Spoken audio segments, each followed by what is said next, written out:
For coming in this morning. I'm Darby Neff-Beer. I'm the coordinator of guidance and counseling here at the high school.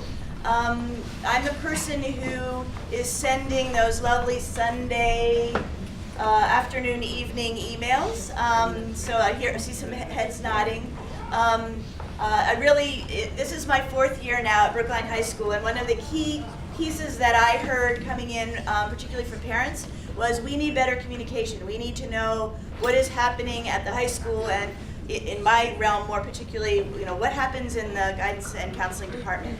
So this is one of my efforts to get more information out to all of you. So if you are not getting those emails, just so you know, the emails are going out to all of the sophomore students based on the email that's in Aspen X2. So for many students, that is their Brookline K-12 email, and quite honestly, we are aware that students are still getting used to going to that email site.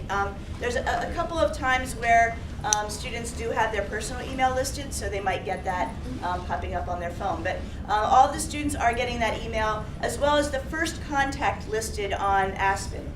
There's not a way to do second contact. It's either first contact or all contacts. And I felt like that is not helpful for your follow-up emergency contacts to be getting emails about what's going on with the sophomore class. So if you're a family where one person is living one place and one of the other, if the first contact could just kind of share that with the other parent or guardian, that would be incredibly helpful. Also, all of the information for all of the grade levels is sent out attached to the PTO Sunday Blast. Thanks to Sharon, who has become my Sunday buddy. We're always kind of comparing notes in our email exchanges. If you're not on the PTO Blast, I would strongly recommend that you sign up. It's got a ton of great information each week. Typically a really wonderful update from head of school Anthony Meyer, so I would highly recommend that you go there. So I'm glad we were able to meet today. One of the favorite topics of New England, snow. It sounds like we have a winter storm coming. When we plan events at this time of year, we're always like, should we do a snow date? Should we not do a snow date? So it looks like we have Winter Storm Harper coming on Saturday night into Sunday. So anyway, glad you're all here and warm and cozy for now. Get ready to get your snow shovels out, it sounds like. Today's event is the second annual sophomore parent event in giving you information about what to expect for the remainder of this year for your sophomore and moving into junior year. We decided again, because parents are looking for more information, that it was important to be able to pull you as many parents together as possible. We're also, thanks to Brookline Interactive Group, taping today with audio. I taped an event on Wednesday night because there wasn't a big person available and the audio didn't work. Just found out this morning. So anyway, I try my best to help when I can. The event today is really to give you information. It's also to help, actually, hopefully, validate for you that what your student is doing right now, in the here and now, and what you are doing to support your student in the here and now is exactly what you should be doing. There's not really anything that's happening for sophomores that you are missing out on, and that is one of the pieces of what we want to make sure you hear about today. Please help yourself to food and coffee. I want to do introductions of staff after Lenny Livingston, our college counselor, kind of gives an overview, PowerPoint of information sharing, and I'll kind of jump in as we go. I do have a listing of all of the sophomores and their counselor who's assigned to them. We have folks here, Sarah Agler, just want to give a wave. Kate Cordner's going to speak for a minute. She's our career counselor as part of the presentation. Kathy Whalen, Eric Schiff, and Ellen Hers is on her way. So after the presentation, folks are going to stick around for a little bit. You're welcome to go up and introduce yourself. I would really ask that this is not a time to delve deep into information or questions or whatever you feel is important for the counselor to know specifically about your learner. But if you need to make an appointment or schedule a phone appointment, whatever, to schedule some more time with the counselor, this would be a time to kind of say, I'm going to be in touch with you. But if you want to do some FaceTime and just say hello, that would be perfect. And if you need to know who your child's counselor is, I've got that list. Did I see a hand up before? Yeah, where's the video going to be posted? The video will be posted in a couple of places. I think the sophomore PTO reps will be posting it and sending it out to folks who are on their email list. I'm seeing nods. So as soon as the video is edited and it goes to me, I will forward it to them. It will also be on the Brookline High School Guidance website and in the sophomore emails that go out on Sundays from me. So there'll be a couple of different places. You can look at it multiple times if you would like. All right, with that note, I'm going to introduce Lenny Livingston, our college counselor, and he's going to take you through some information. Hi, my name is Lenny Livingston, and I am the college counselor here. And I have a sophomore at home. He goes to Wayland High School, so I know what you're going through. It's hard. You'll hear me more junior year and senior year. I do presentations for parents. My computer is acting up. It's showing presenter mode here and regular mode over there. So I'll put this whole presentation on the Brookline High School Guidance website, so you'll be able to see it. You don't need to take notes or anything like that. We do have a robust team of guidance counselors. Darby will introduce us at the end of the session. And I just want to talk about myself and Kate. We have a college and career center. That's me. I am a half-time college counselor, half-time guidance counselor. So the way I work is I usually work with difficult cases related to college, and we ask every student to see their counselor first, and then if they still have any questions, they can see me. It's just a lot of students, so I deal with just difficult questions, technical issues, and so a lot of kids coming to me now, for example, if they haven't applied yet or didn't get it anywhere, I need help applying. Kate Cordner is in my room 280 in the College and Career Resource Room. Do you want to say a couple of words for what you Yeah, so I am the career counselor. I work with any student at the high school, starting freshman year. So I like to start with students talking about their resumes, what they're looking to do now and after high school, and how we can work on that now. I do normally work with sophomores, juniors, and seniors more than freshmen, but I'm happy to work with any age. And so when we do career exploration, we can do anything from informational interviews, job shadows, internships, finding a job, like I said, resumes before, as well as cover letters and different career interest inventories to find out what classes they might want to take the year following, things like that. So like I said, happy to meet with all students, send them my way. Also add for Kate that she's, during the X blocks, she will do career, what we call coffee talks. So she'll bring in different folks from various kinds of careers. Many that require further schooling after a Brookline High School diploma, some of which are actual careers where a student can get a solid footing in a career field and make a good amount of money and not necessarily immediately go to college. So we try to vary it up because we have a lot of different students in this building, and we want to make sure that we're kind of reaching out and sharing information with all students. So that information is typically also on some of the emailing that you get from me. So keep your eye out, and if it's something your student may be interested in, you can kind of nudge them in that direction for that week's X block. Yeah, and at the end of the month, we'll have a massage therapist coming in, and in the middle of February, we'll have a physical therapist coming in. So, two fields that are very different, but should be really interesting. If your sophomore is anywhere like my child, then you're probably not sure what they're going to be either. I would send my child to every single career. I thought he's one thing until last year, and now I'm not sure. Anyway, it's a tough year just because the kids are, and I'll talk more about it, their age. But I just wanted to, this is a screenshot of our webpage. We run it, if you just Google Brookline High School Guidance, it's a blog. So that allows us to put everything we do on the blog. Every week we have something. We have Darby's Blast there. We also, every time we have a junior night, financial aid night, sophomore night, we put it all here. There's an address, the address is here, but you can just Google it and it's there.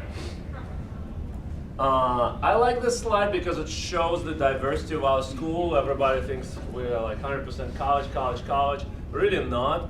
This is last year's class. 82% of our kids went to 4-year college. Non-American colleges are becoming more and more popular. 5.5%. 2-year college, 3.5%. And then gap year. We just had a gap year fair this Monday. Right? Yeah, it was Monday. It's becoming popular as well. And I'll talk about it more next year with you guys. And 1% employed, 1% to military. We serve all populations here. Kate's wonderful, talking about careers. All the counselors here know the careers, military, college. So we do have a robust program for kids, no matter what they want to do. Right now, we are in the midst of sophomore seminars. I just did with my own students yesterday. This is a seminar that's devoted to career exploration. We also showed them Naviance. Naviance is given to them during their freshman year. It's a program that allows them to look at careers, take some personality inventories related to careers and colleges, and then ultimately we collect college data, which is accessible to our students. And we use this program to apply to college as well. So they do have Naviance access. If you find your child doesn't have it, then they can email their counselor or talk to me, and I'll set them up. All right? I'm gonna quickly go over the graduation requirements because a lot of you probably asking yourself what path your child should take next. If you ever have any questions, you can always interrupt me because this is really informal. But at BHS, 4 years of English, 2 years in one language, 3 years in mathematics, 3 years in science, social studies 3 years, and then 3 credits in career and technology education, performing arts, visual arts. And then a really important one that a lot of times gives us more trouble than anything else is the health and fitness. The health and fitness, they have to take the health and fitness lifetime wellness their freshman year. So hopefully all your students took it. And then every year afterwards, they have to take a class or a sport. And the sport has to be on their schedule in order for them to get that credit. So a lot of times I see kids coming in and they're like, oh, I played rugby, but if it wasn't on their schedule, they're not getting that credit. So that's just one important little detail that gets lost sometimes, but it's something that's important to remember. Yeah? Is it just one sport? Like you don't play sport all year? You can do like. You can do one sport. Just one sport. Okay. One season of sport. One season. A lot of our kids do several, but we can give credit for only one season of sport. That counts as the year's sport. And We also have an amazing program of different classes like yoga, rock climbing, strength training, so I always recommend trying that if you're not playing You sport. also can't make up a year with a second sport the following year. Yeah. So let me do two questions. And I'll go. How do we know if it's on their schedule? How is that? It should be on their Aspen, on their Okay, check in there. portal. It says sport and the name of the sport. If you're not sure, this is a great time to email your counselor and just check. It takes us 5 seconds to check if it's on the schedule. I'd rather have that email and check than do the senior year and retroactively beg a teacher to. On the elective for career technology, performing arts, visual arts, it says across 3, but if you're in band, do you have, I mean, or If you're doing one specific every year progressively harder or same, but you have this passion, Right. you can do that Okay. It's called pathways. pathway. Yeah, I heard they did away with pathways, so that, oh, okay, good. No, like quick. The sport, if you play the sport that you have to pay for, is that the same as being on your schedule? If And they play sport outside of high school? No, in the high school, so there's a sport fee or something? Yeah, there is a one sport fee that families pay once in a year, and it covers all 3 seasons. No? As long as the sport is on the schedule, they get credit for it. Don't Yeah. worry about the fee. Don't worry about the fee. We don't, the fee, That's fine. That's I gave her wrong information about the fee. Disregard the fee information. Yeah, so I'll say what happens is at the end of the season, the coach is given a roster of everybody who has that sport on their schedule. And the coach indicates whether the student has completed the season or not. As long as they indicate the student completed the season, the student gets a pass. so. For sophomore families, we're offering a 75 or 66% discount on. Anthony, this is getting taped. This is our head of school, Anthony Meyer. All right, I'm gonna move along.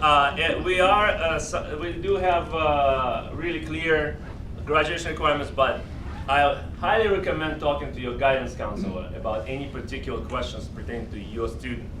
Or having your student talk to their guidance counselor, I would say is even more. Talk to the guidance counselor about it. And I'll just add one more thing. So last year, students had a window of time during which they entered their elective courses and their health and fitness selections for this year. That's going to be opening up soon. And one of the things they're required to do at that time is enter a health and fitness. Either they put in a course or a sport. So it should be in there, and the guidance counselors look through the student schedules. So, just know coming up, your student will need to be entering what they're going to do to fulfill the health and fitness requirement for next year. We'll talk a little bit more, just a little bit about course requests coming up when we talk about timeline. So, just to let folks know. I just wanted to quickly show you, I know you can't see it that well, but this is the Massachusetts State admission standards that started last year. That's why I like to show it. So pretty much to get into Massachusetts State colleges, you need to take 4 years of English, and the new one is you need 4 years of mathematics and 3 years of science. All 3 was lab work. This usually covers the majority of our students, but sometimes it comes as a surprise that you need to take 4 years of math and 3 years of science. As I showed you, mathematics here at BHS was at 3 years, and science is also 3 years. However, for the Mass State schools, it's now 4 years. So they do need to take 4 years of mathematics. And again, I will all be happy to talk to you about it in more detail. About the history. You didn't talk about the history on that. Yeah, the history corresponds, the social sciences is 2 years, including 1 course in US history. And foreign language is 2 courses. And electives is 2 courses. All right, moving along. Other Massachusetts state admission standards, if a student GPA falls below the minimum required, the sliding scale will apply, which I'll show you in a second.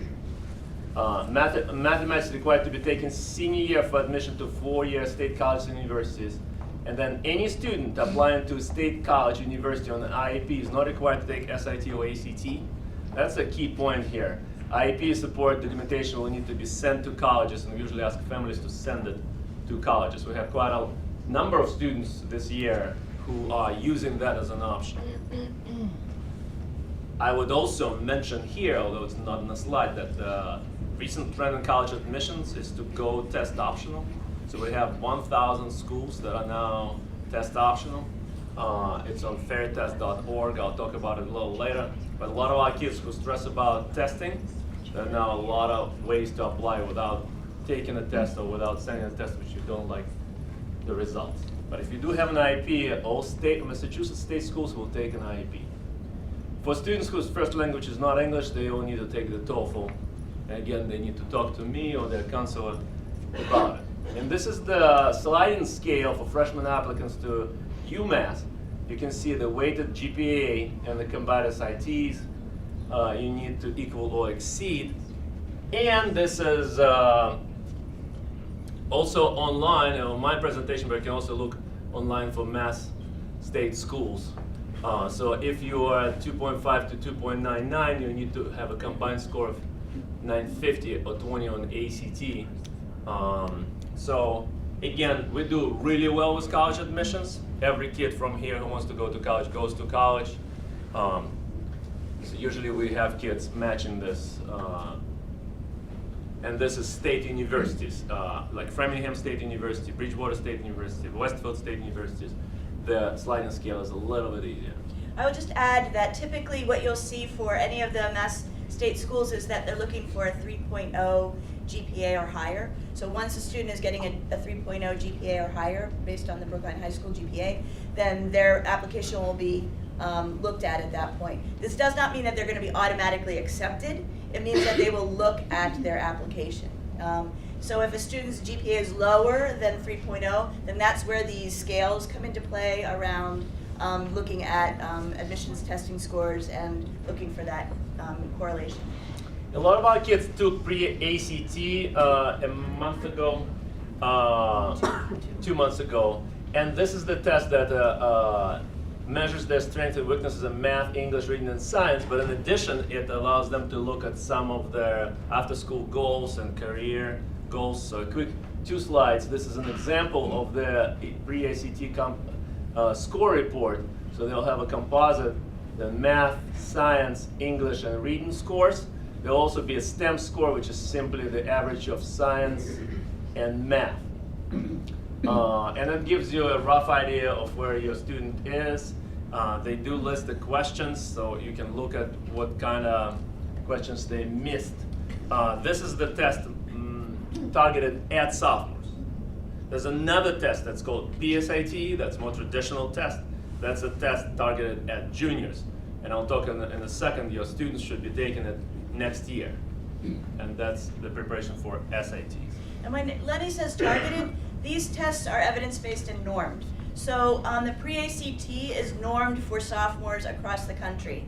So that means that it's a very appropriate test for a sophomore to be taking, so that they're getting scores that relate to comparing them to other students in their cohort.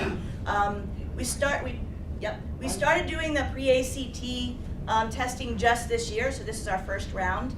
The ACT company had gone through a couple of different configurations over the years, and they started pre-ACT a couple of years ago, and I honestly waited to see what was happening in other districts before bringing it here, because there have been some challenges in previous ACT attempts, and I wanted to make sure things were smooth sailing before we brought it here, so people weren't frustrated and we weren't frustrated with the results.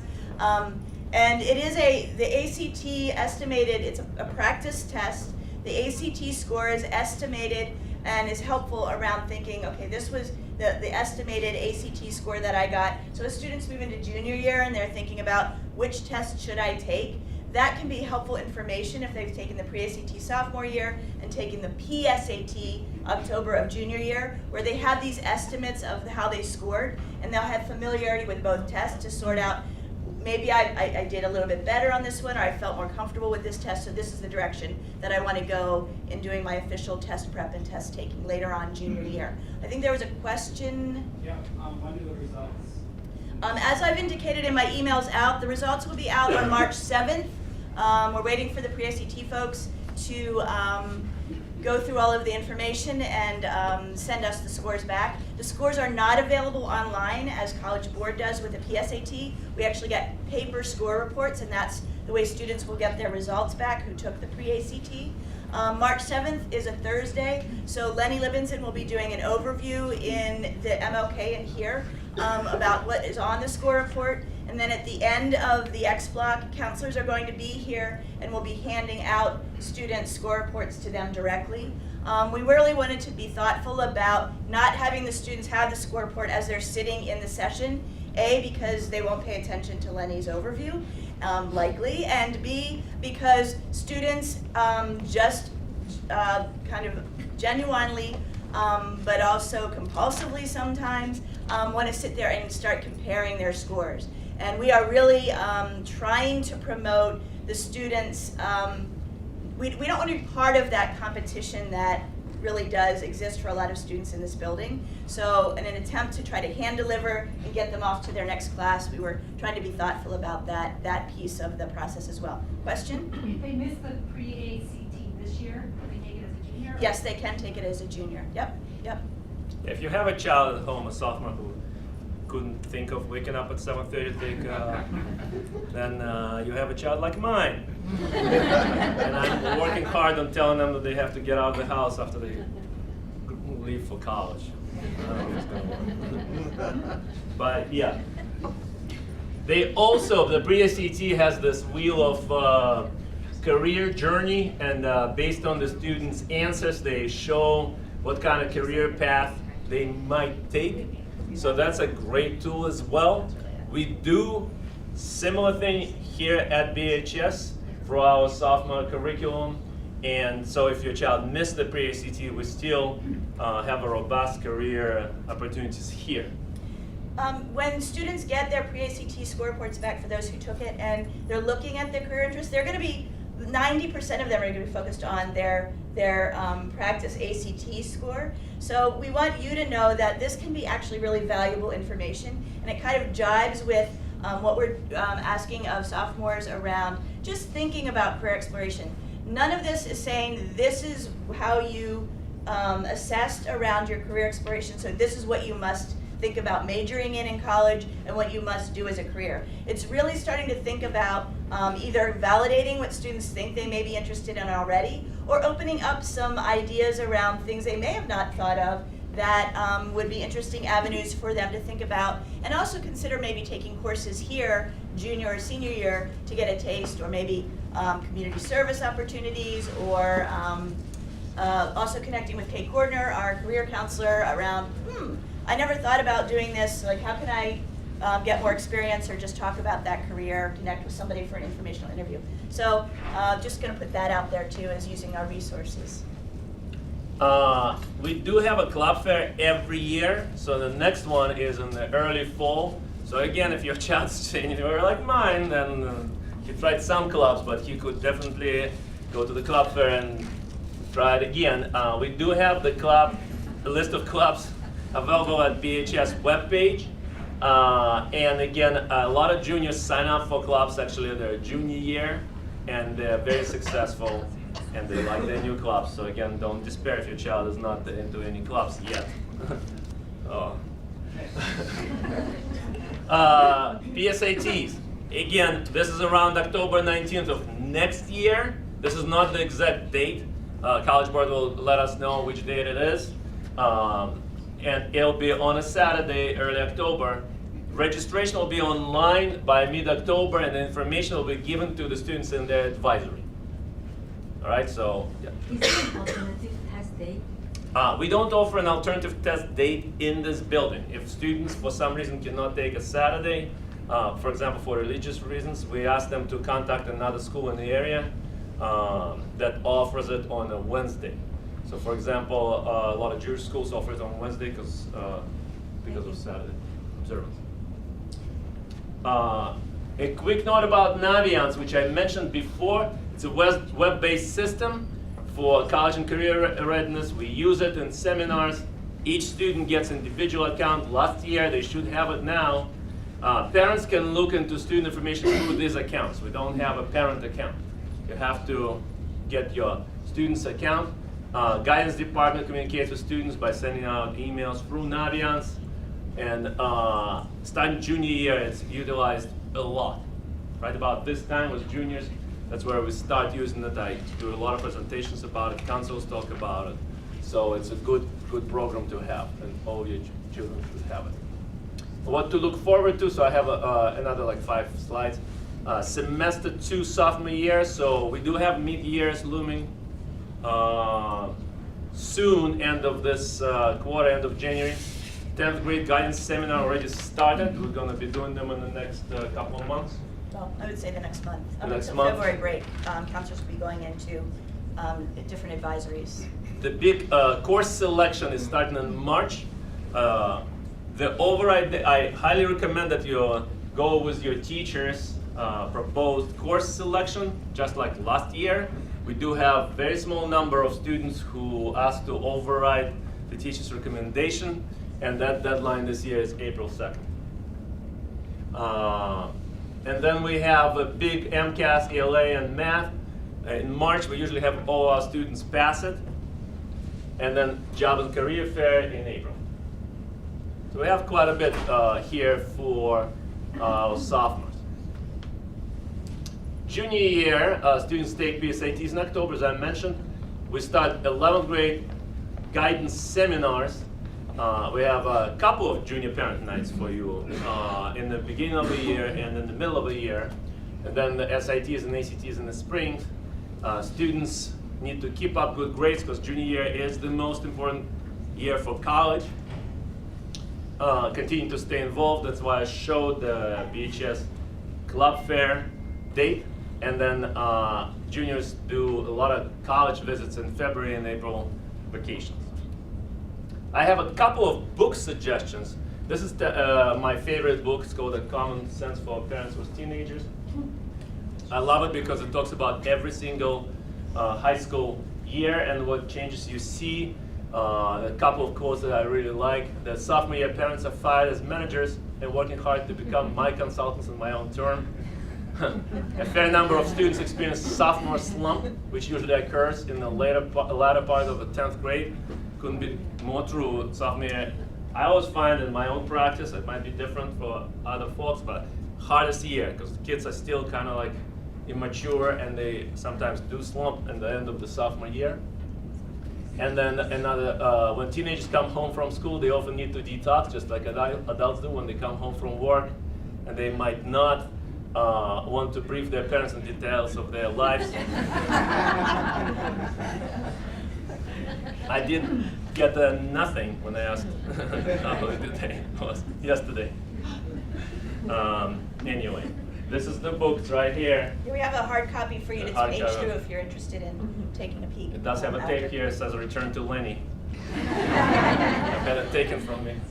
The second book I love, and I actually teach it to students, "Where You Go Is Not Who You'll Be" by Frank Bruni. I'll talk about it more next year as well.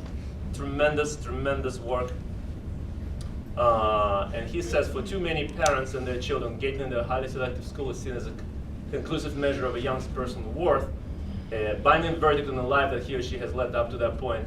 Uncontestable harbinger of the success it's supposed to come. Win or lose it, this is when the judgment is made.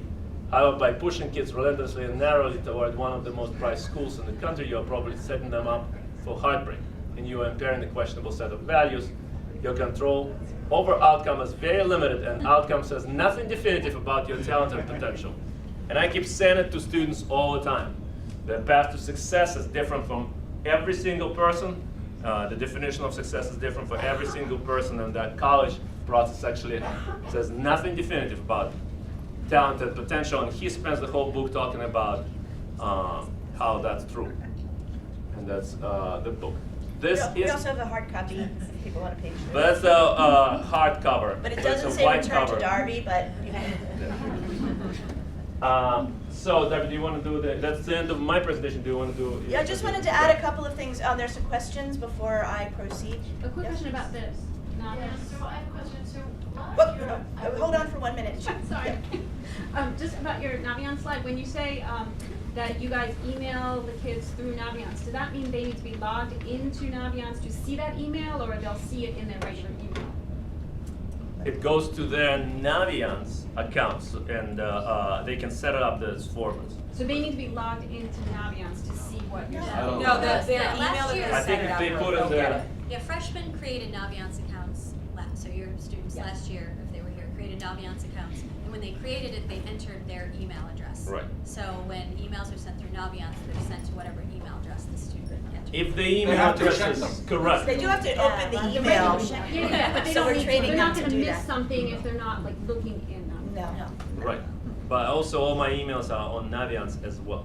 I did have a quick funny story. I emailed the students, my juniors, about the assembly we did a couple weeks ago for college process, and this kid replies to me, it's like, I just want you to know the only way I learned about your assembly is through email. And I want to say to him, like, I don't have your Snapchat account. But they don't check their emails. They just don't. Like, it doesn't exist for them. You have to. And I'll add to that, as a parent, that is a skill you can start asking them to do. Because the reality, as we all know, the rest of the world isn't necessarily caught up into doing everything on Snapchat or Twitter or whatever, texting. So particularly when they move into junior and senior year, and they're actually applying to colleges or doing other kinds of investigating, those folks really do depend and expect that students are looking at their email, and they are monitoring how much time students are responding back to emails as students are applying. So getting them trained to reply back to emails, whether it's a staff person here, a teacher email, or it's a guidance counselor email, or it's a down the road post-high school program college email, is really key. So I feel like that's part of all of our jobs is to get them trained. Question in the back? So last year I recall that you did a course curriculum night where you showed like what to expect for next year and what options students have. Is that still planned? I didn't see that on the list of things. That is planned, and do we have any, what is the night for that? Summer, you're one of the, do you know what night that's, it's the course selection night for sophomore parents? Do you know? We don't really There know? will be. There will be, but it's, That's my question. There will be that night even if you don't know. it might even, I Yeah, can look at, it might be in the morning. oh, it might be in the morning, it might be in the morning. It's not one of the guidance events, so that's why I don't have it Yeah. in my presentation. Yeah, this is it, yes, this is different. I will look up on my laptop after we're done talking to, and then I'll shout that out. Oh, you have, so it's not, okay, all right, well, there you go, so that's the latest update. So It's not a morning. confirmation definitively about what date it's going to be, but, yeah, Are these slides going to be posted like you always? yes. We Yeah. always post them, yeah. These posts are- So on the guidance webpage, I'll post them. Yep. Other question?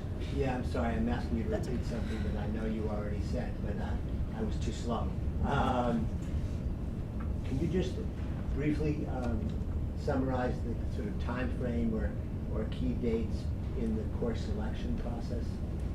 Sure, I'll pull up the dates. I want to make sure I'm giving you accurate information and I don't have them implanted in my head. So as I want to do, I will get back to you on that and make sure before everyone leaves that information is shouted out. I want to give folks time to introduce yourselves to your student's assigned counselor.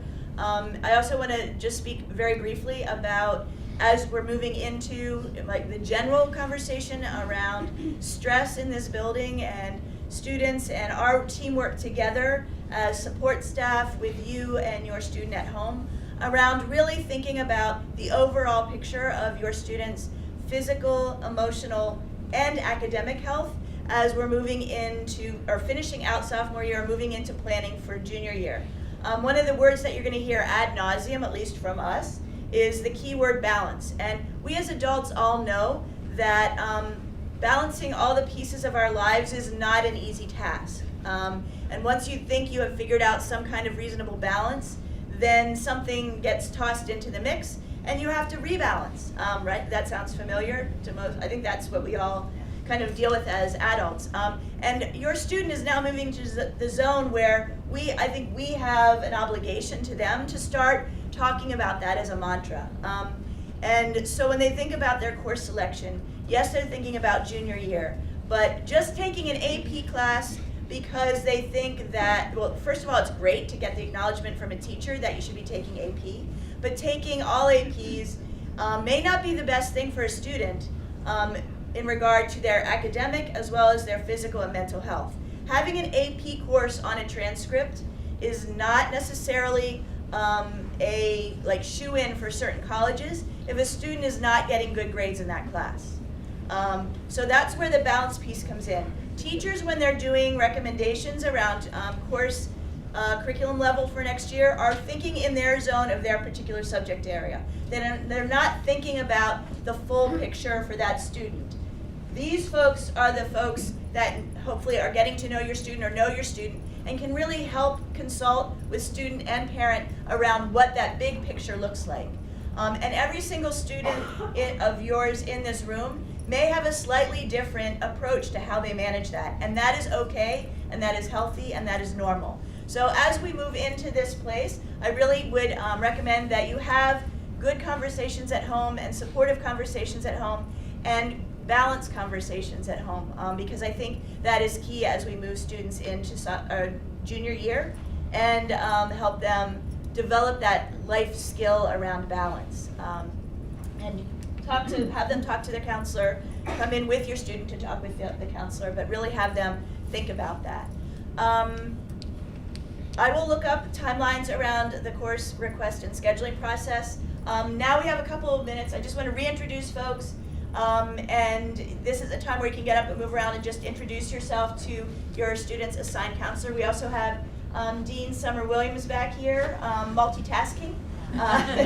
So if you haven't met Summer, she's an amazingly wonderful addition to the student support team for sophomores, and She is the dean for probably many of your students, so feel free to come, go to her and say hi. We have Eric Schiff here, Kate Gordner, as she's been introduced before, Sarah Aguilar, who was introduced before. Just an FYI that Sarah's name was misspelled. It's SARA_ Aguilar. So if you happen to be emailing her, remove the H. Remove the H. Ellen Hers has arrived. Ellen is here. Kathy Whalen is here. And Dan Bresman was here. But he had to sneak out. So we just want to give people an opportunity to get up, move around, help yourself to, we have a lot of muffins, so help yourself to Restaurant 108 Muffin, some more coffee, and I'll look up some of the timeline and I'll shout that out to you. Thank you for coming today.